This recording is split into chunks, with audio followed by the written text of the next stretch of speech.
Hey y'all, welcome back to the party. It is me, your girl BrittReacts, and today we're going to react to yet another kind suggestion.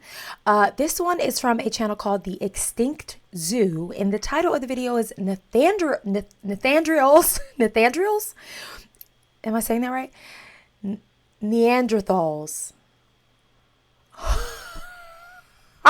This is gonna be so good. Neanderthals were absolute freaks of natures because they're not Neanderthals. That's just a Nathan, if you will. All right, let's get into this video.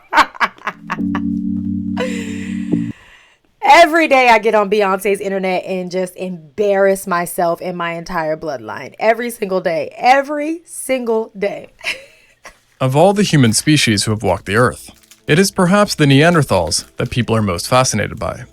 Their likeness and close relationship to us has even led some to dub them as our sister species, and even their DNA can still be found within most of us to this day. While dates aren't clear, it is thought that this group of archaic humans inhabited parts of Eurasia between 400,000 and 40,000 years ago. Most of this time falls under the Chibanian stage of the Pleistocene, a time when Eurasia was generally even colder than it is today and filled with an abundance of megafauna that made life no walk in the park. Therefore, to survive and thrive in harsh conditions, Neanderthals evolved some of the most insane biology seen in any Homo species. And if alive today, some would most likely even consider them to be superhuman in a few senses. From afar, their anatomical differences to us would not be so obvious, with the likeliest contrasting feature being their height, as recovered specimens show that on average, Neanderthals were quite a bit smaller than modern humans, typically being 14 centimeters or 5.5 inches shorter than post-World War II populations. The tallest known Neanderthal specimen, dubbed Amud 1, is believed to have been about 1.78 meters or 5 foot 10 inches tall, which really doesn't seem that tall, all things considered. However, when comparing Neanderthals to European populations of 20,000 years ago, we find that Neanderthals were actually equally as tall and if not slightly taller. So that's really all to say that we don't know how tall they could have been. What's fascinating though, is that despite being shorter than modern humans, Neanderthals were quite a bit heavier, with the average male having weighed up to 83 kilograms or 183 pounds, while the females usually hovered around 66 kilograms or 146 pounds, making them 20% heavier than the average Homo sapien. Not in today's overconsumption, gluttonous culture. Okay, all right. Now, y'all know this channel derived from music reactions, okay? And we've since evolved, which is on brand for today's video, I think. And I have thoroughly enjoyed just learning and being introduced to new topics and things that either I forgot I learned in school or I never learned in school and I should have learned in school. Yesterday, or the day before, yesterday, we reacted to a video about the 5 different, the top 5 different eras in time that would have been the hardest to survive. And, well, now we're here. And I don't know if y'all just love to watch me feel stupid and learn new things, or you're also learning along with me, but I thoroughly enjoy this. I know nothing about a Neanderthal, aka a Nathaniel, obviously. I'm probably going to ask really stupid questions, but I am of the belief that no question is a stupid question when you are seeking knowledge. And so I'm okay to ask stupid questions as long as you reply and answer them and don't make me feel stupid, okay?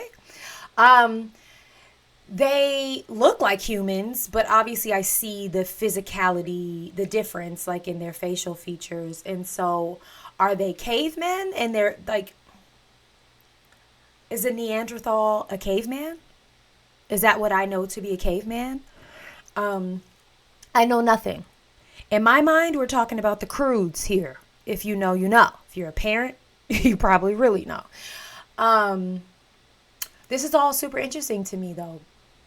Obviously learning it for the first time, watching this. I would assume they would be, if not taller, they would be bigger in weight than us just from their lifestyle. They've got more muscle. Obviously, they do more laborious labor intensive work. This guy's carrying what looks to be an animated deer on his shoulders, and the young lady animation is cutting crops. And as someone who sits at her desk all day, I can tell you they do more labor than I do. So yeah, this should be fun. Let's keep going. 146 pounds, making them 20% heavier than the average Homo sapien. The reason behind this paradoxical sounding information is that Neanderthals had crazy robust skeletons that were much more compacted than our own, with virtually every single bone being thicker and heavier, with them sometimes even being twice the. So big boned is a real thing for those of you that say it's not. Every single bone being thicker and heavier, with them sometimes even being twice the density. Their shoulders, femurs, chest, triceps, arms, and kneecaps were especially bulky, which are all signs that they were extremely powerful and muscular in life.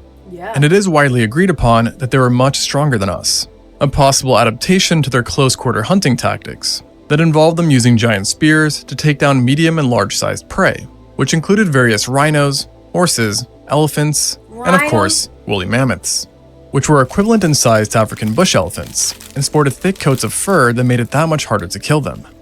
And speaking of African bush elephants, it's no secret that they're endangered just like their woolly cousins were before them when they were still around. As within just 3 generations, 50% of the global population of African bush elephants have died off. And while I love making videos about extinct animals, I would rather not have any more animals to be added to the list of potential videos, which is why I'm really excited to be partnering with Planet Wild. Planet Wild is basically crowdfunding for nature conservation, and it operates by offering a paid membership in which funds are given to a new project partner every month. One such project that hooked me is the elephant conservation program that they're doing in Tanzania. Like the global population, Tanzania's elephant population has declined drastically since the 1970s. And now farmers have started to increasingly expand directly into both the elephant's habitat and their migration route, leading to only more elephant casualties at the hands of humans. To curb this problem, Planet Wild and their partner org, Wild Survivors, has come up with a pretty nifty solution, using teeny tiny bees to scare elephants and create a natural barrier. In a more interesting twist, instead of unleashing bees on elephants, they're actually building a bee fence, which will help to keep the elephants out of harm's way and hopefully reducing overall deaths. And using nature to protect nature. I'm obsessed with that. That's such a good idea. Who came up with that? Give him a raise. Great idea. Sorry, I'm very into this is only one of the many projects that you can support through Planet Wild, as like I mentioned, they release new ones every month. They're also 100% transparent about how your funds are used, as they make a new video each month here on YouTube showing you how much funding was used and how the community's contributions were put to use. I, of course, already signed up myself because I think it's an absolutely great way for individuals to get involved in conservation. So if you want to protect Mother Nature, I highly recommend signing up. You are free to give whatever amount, big or small, as every dollar counts. And for the first 150 people that sign up, I will cover the first month. So scan the QR code on the screen, use my code EXTINCT10, or click the link in the description or pinned comment. And if for whatever reason you sign up and no longer feel like supporting, you can cancel at any time. And if you want to learn more about the project I described earlier, check out the video link in the description. This widespread and presumably lifelong use of these spears is also what some Oh, he just jumped right back into it. All right, I love that idea. I think that's so kind and just a way to appreciate other species in this world. Okay, I have a question before we keep going. So, if you're new here, welcome. I am a CHRISTIAN, and I have CHRIST in my HEART. Anyway, I'm a Christian. I'm a believer in God. And I know that evolution is a tricky, touchy, taboo-y type subject. And so my question is, am I to understand, just based off of the visual imagery here, that Neanderthals, not Nathan draws, or whatever I called them, are a part of the evolution process, meaning they derived from apes? Is that what right? Which is against what the Bible tells us. And so, do with that information what you will. I'm just asking, is that where they fall on? Like, do you only believe Neanderthal? Do you only believe Nathan in them? exists if you believe in evolution is my question again. Maybe the stupidest question on the planet to you, but as someone who just is not well versed on this topic, it is a very serious question to me, so feel free to answer it. I don't believe that learning things as a Christian and introducing myself to topics such as evolution, although I do believe I was created by God, but I don't feel like I'm doing anything wrong by learning and opening myself up to other thought processes and science and things like that. I feel okay in that, but I know that it can be a tricky, science and religion can be tricky. You know what I mean? It can be tricky. All right, let's keep going. This widespread and presumably lifelong use of these spears is also what some researchers partially believe led to the distinct Popeye-like arms seen in many Neanderthal specimens that would have allowed them to wield weapons with ferocious intensity. The well-defined nature of their arms and overall muscular build was possibly also a sign of extreme levels of hormones, according to at least one study. Specifically, the researchers believe that Neanderthals were naturally pumped up with large amounts of hormones that added to their increased muscle mass and provided them with the ability to pull off some pretty crazy feats of strength, such as lugging up to 50 pounds or 27 kilograms of meat for 30 miles or 48 kilometers. The same distance as walking 138 laps around a soccer field. What's more is that thanks to their larger chests, shoulders, and triceps, scientists assume that Neanderthals would have been pretty great wrestlers and powerlifters if still around, with males possibly being able to bench press 500 pounds or 200 kilograms without training, while the females could have done 350 pounds or 160 kilos. For a little bit of context, just 2/3 of this weight would have been considered elite levels by our own standard.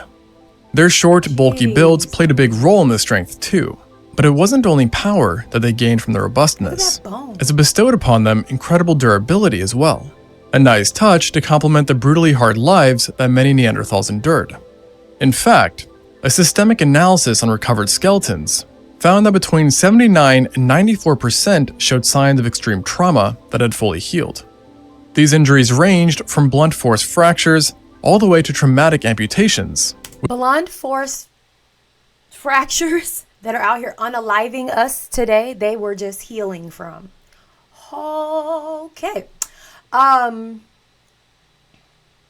do we know? Like, I always wonder in situations like this where there was no way to document. Like, how did we come up with the fact that this is what they looked like? What if they looked nothing like this? Or what if they looked exactly like this? Like, stuff like that is so crazy to me. Like, I guess, they can use the fossils, bones, leftover remains, whatever you want to call them. And science is such a crazy thing. As someone who knows nothing, zip zero, stingy with De Niro, okay? If you know that reference, I love you. Honestly, as someone, like, science was never, school was not my thing. I was the social butterfly. I'd rather have been anywhere but school, but I also can say I am just a naturally smart person. I think I pick up things quickly. I'm witty. I know how to use my brain. I just would rather not have used it in grade school. But I was an A-B student, but science and math too. But science, I never got into science. I loved language arts. I could write the heck out of a paper. Still can. Okay, don't get it twisted. And social studies. I was interested in social studies because I like learning about events. Like if you ever watch any of my Fat Electrician videos, you see how fired up I get learning about history. So even social studies I could get into. But science and me never clicked. And I think that has something to do with my very creative brain. I'm a very left-brained person. And so science for me was just always so just the thought that people can find bones and do whatever they do to recreate the imagery of life before there was any documentation is mind-blowing to my very simple little artistic brain. It's mind-blowing. These injuries ranged from blunt force fractures all the way to traumatic amputations, with a particularly gruesome case involving an elderly Neanderthal, who during his younger years had lost his right arm, damaged his left clavicle, was smashed so badly in the face that he was blinded in one eye, and had ears so banged up that the ear canals themselves were shut off by new bony material that had grown after repeated injury, rendering him deaf in both ears. The high degree of damage seen in Neanderthal specimens is thought to have come from a mix of their aggressive face-to-face hunting technique, interpersonal conflicts, and animal attacks, the latter of which actually seems to have been a common occurrence, as nearly 74% of Neanderthals, based on one study, reflected evidence of having survived violent animal encounters, with 21% having been with big cats, 17% with wolves, and 36% with bears. The most hardcore part of all of this is that scientists do not think that these animal attacks were predation attempts, rather the opposite, that the animals had been defending themselves during Neanderthal attacks. Talk about hardcore.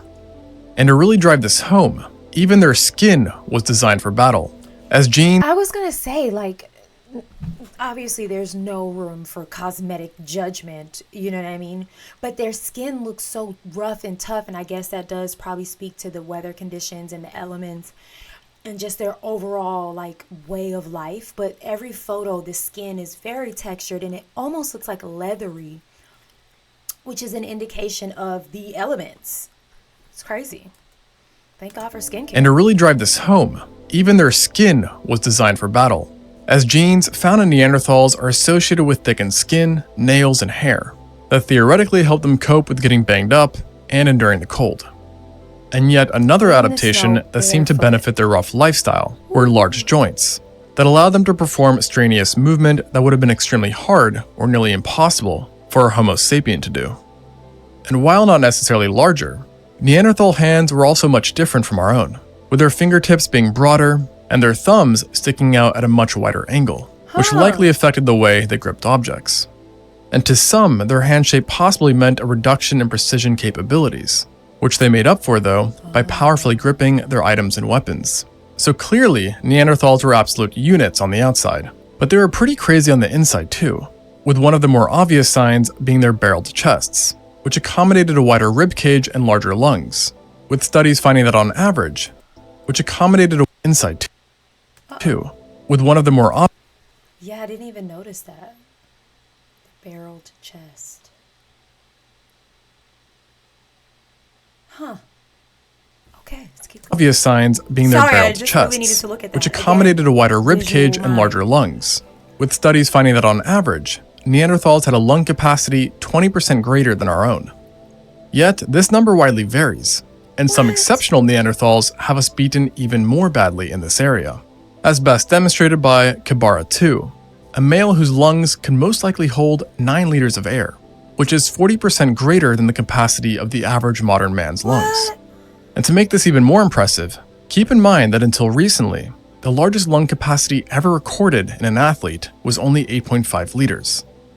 Neanderthals' noses further supported this notion that they gobbled up air, as they were quite long and wide, which helped them move air faster, as in 100% faster than what's seen by any man or woman today. The need for speed, through their noses and their ridiculous lung capacity, is thought to have been an adaptation to support their heavier bodies and to help them survive in the colder climates, since animals who do live in the cold, Neanderthals included, typically evolve faster metabolic rates to compensate for the rate of heat loss that they experience.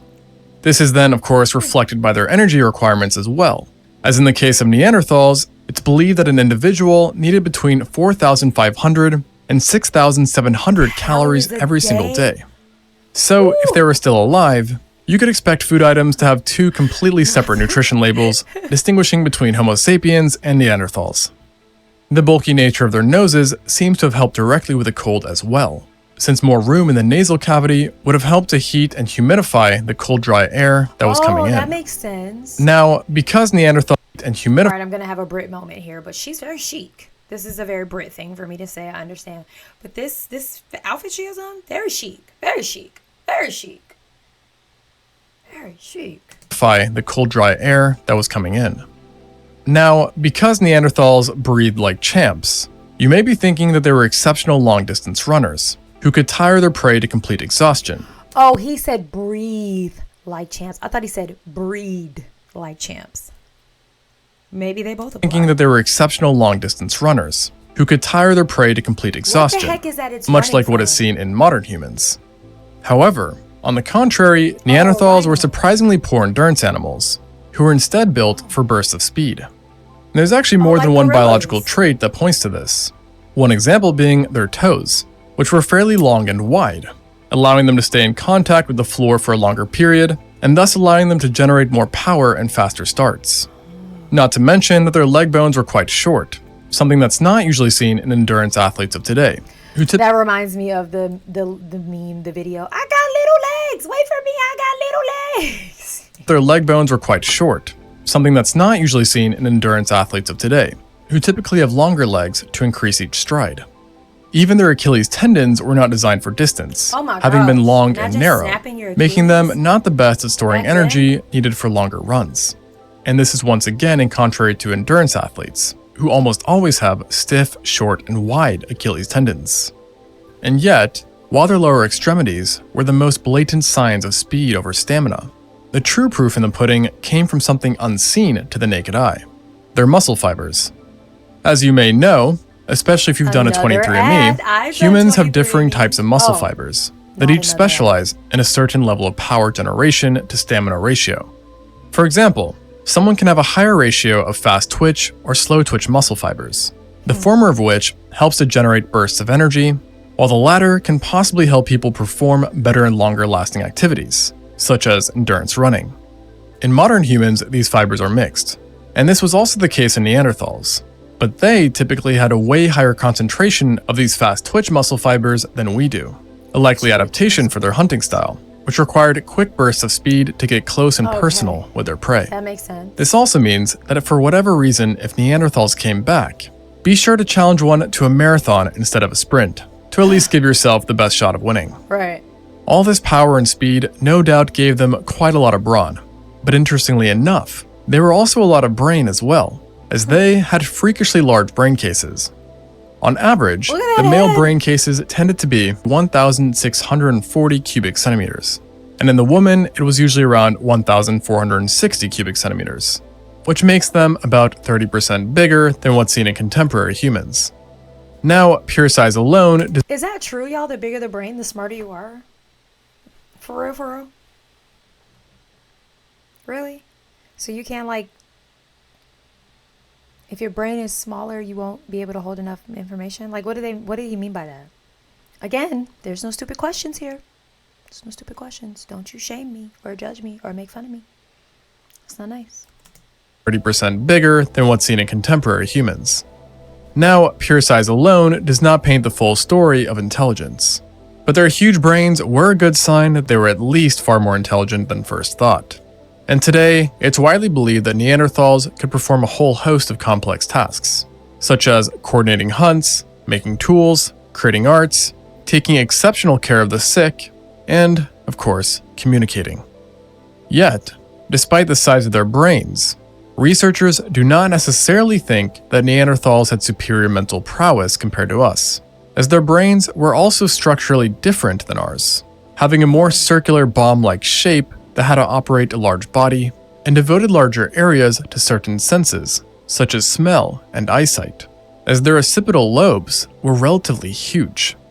And their eyesight is actually what some scientists think is to blame for the massive brains, as Neanderthals also had unusually big eyes, which would have required much more brain power to process what they were seeing.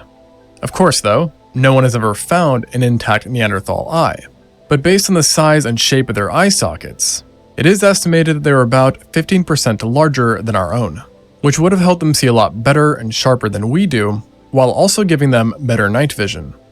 These eyes, in conjunction with their big brains and large noses, gave Neanderthals some pretty sizable heads and skulls that might have led to their sturdy thick necks, seeing that they had to be able to support. What is this that I'm looking at?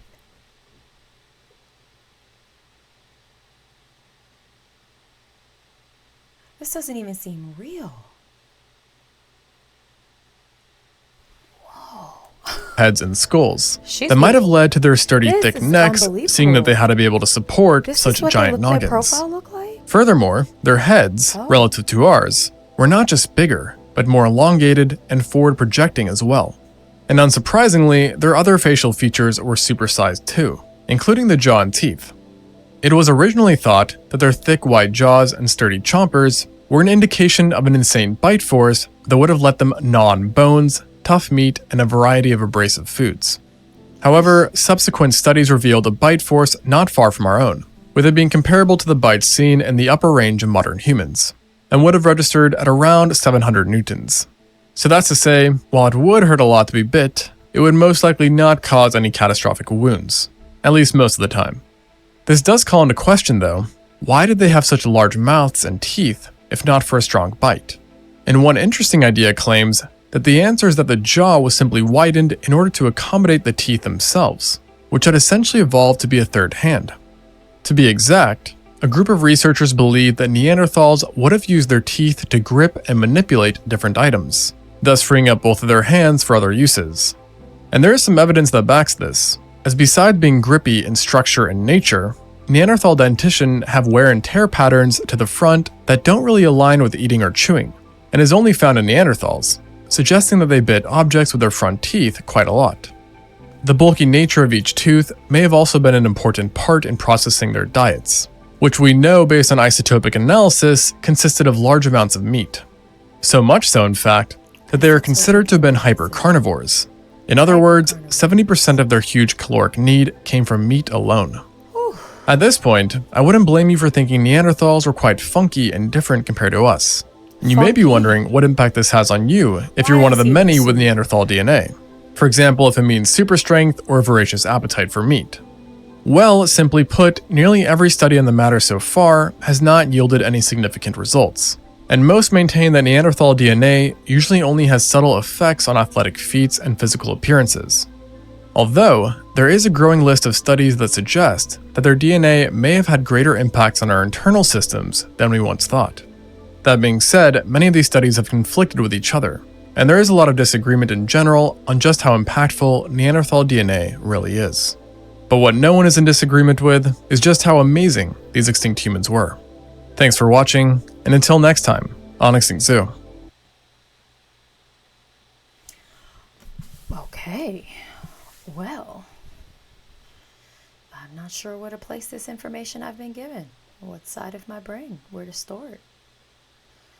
All right, talk to me. I'd love to also kind of talk about the difference, maybe not the difference, but like those of us that believe Adam and Eve, and those of us that believe like evolution. I just want to know. I'm very interested in this. This is very interesting because he kept referencing proof and, they found all these things. And so, I don't know. I'm excited to read your comments. I'm going to finish eating my Rice Krispie treat. And I hope that you go and have the day that you deserve. Bye.